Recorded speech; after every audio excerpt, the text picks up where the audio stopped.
Whenever you're dealing with an apologist for Islam, or even a Muslim, and you bring up jihad, almost immediately they kick back to you, well, what about those terrible Crusades? Why, they're the moral justification for jihad. I mean, we're just as bad as they are, so let's not talk about jihad, okay?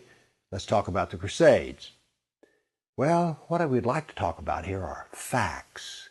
And it turns out I sat down and put together some work, and I created a database of some 548 battles that Islam fought, jihad battles against classical civilization.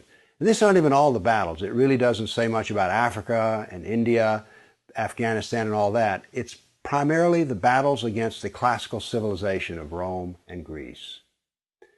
So, 548 battles is a lot, and it's too much to even comprehend. So I created something which I call a dynamic battle map, in which you have a display of the Mediterranean, and a white dot means that this 20-year period, that's a new battle. So every time the screen changes, it's 20-year period. The colors white turn to red, and so you can see a history. This may seem a little confusing, but I think when you see it, you'll know exactly what I mean. And here it starts. Islam burst out of the Arabian Peninsula and immediately starts attacking the Middle East. And notice that it doesn't take long until they're crossing the Mediterranean and attacking southern France and Spain.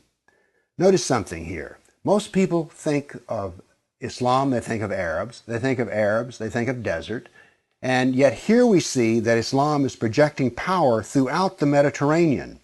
Notice how the little islands of the Mediterranean are getting hammered.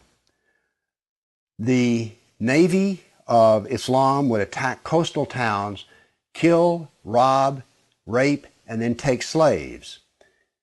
So this whole battle map, as it unfolds, you're seeing slaves being taken. Over 1 million slaves were taken out of Europe into the Islamic world. That's something you don't think about much, but it's absolutely true. There were over 200 battles fought in Spain alone.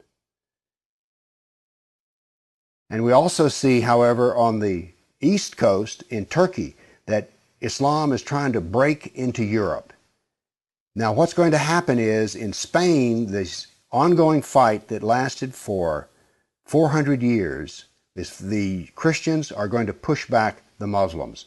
But now then, what has happened over in the east is that Constantinople has fallen, and now then Eastern Europe is getting hammered. The jihad now comes to Eastern Europe. It's pushed out now of Spain.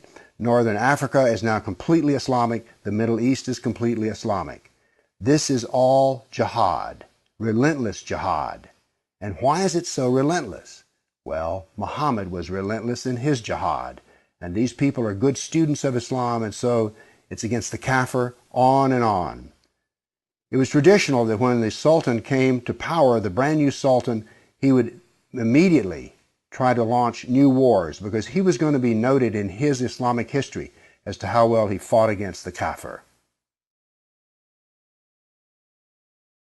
So that's what the jihad looked like over that time period, 548 battles.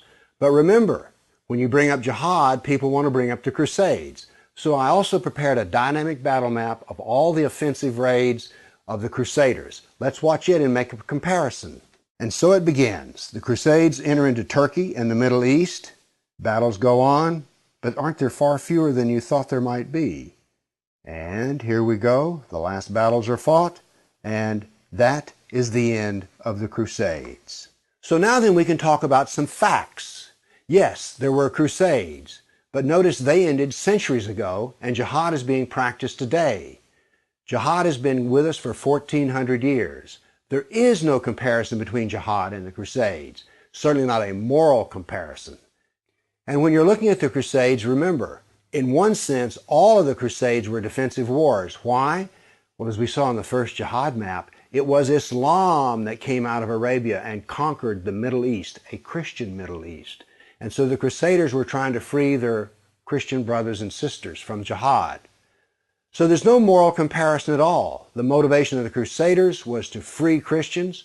The purpose of jihad is to enslave the kafir. So the next time you hear somebody talk about, oh, those dreadful Crusades, you've seen some facts about the matter. Why don't you pipe up and tell them you know, you don't really know the matter?